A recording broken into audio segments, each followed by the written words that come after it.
TG Plus News edizione di Venezia, buonasera. In apertura del nostro notiziario la cronaca.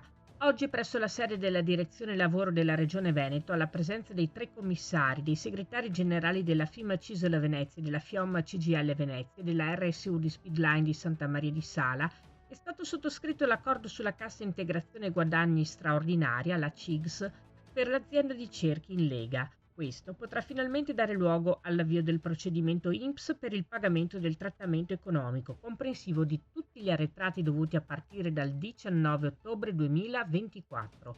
Con oggi si dà avvio alla fase di gestione dell'amministrazione straordinaria di Speedline da parte dei 3 commissari. Come segreteria RSU, si legge in una nota ufficiale congiunta, abbiamo colto l'occasione per conoscerle e ribadire l'urgenza di questa situazione. Rimane necessario che ogni decisione collegiale debba essere presa in tempi rapidi, che ci si adoperi per la ricerca di nuove produzioni e ci possa essere un'azione di rivalsa su tutti i comportamenti di ostruzionismo alla continuità produttiva di Speedline adottati da Ronal e Callista, compresa una seria azione legale finalizzata al recupero della proprietà degli immobili. La politica. Prima il Veneto, prima i veneti, prima i cittadini del Veneto. È fondamentale che questa sia la priorità. Se si ragiona in questa direzione si sa già che cosa si deve fare, dopodiché sono a disposizione del mio partito e vedremo quale sarà la risultanza di questa riflessione che secondo me è doverosa da fare nel rispetto dei veneti.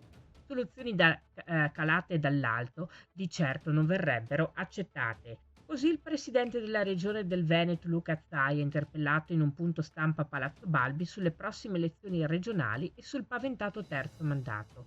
Inutile fare previsioni a 10 mesi di distanza che sono un'era glaciale. Giorno dopo giorno vedremo l'evoluzione di questa corsa. Ovvio che noi speriamo di fare una corsa unitaria, ma devono esserci i presupposti per farla bene.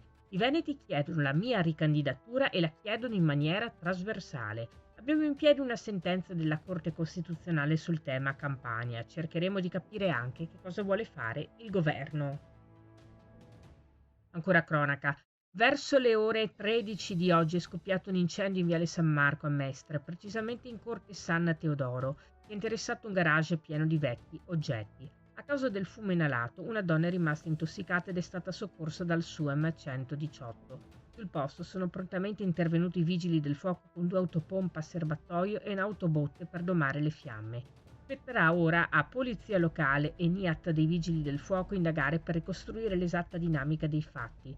Tra le ipotesi al vaglio degli inquirenti, il fatto che l'erogo potrebbe essere doloso, è quanto riportano le testate giornalistiche locali.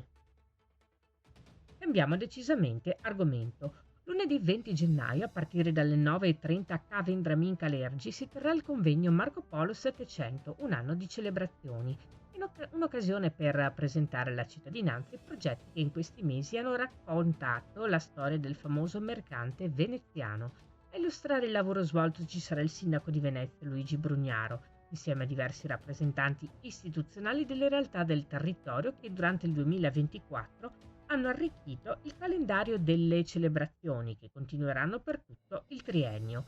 Il programma prevede una serie di interventi e di testimonianze di alcuni dei progetti più significativi che si sono svolti. La partecipazione è libera, previa disponibilità dei posti disponibili e iscrizione all'indirizzo email che vedete in sovraimpressione. Questa era la nostra ultima notizia. Grazie per averci seguiti. Arrivederci.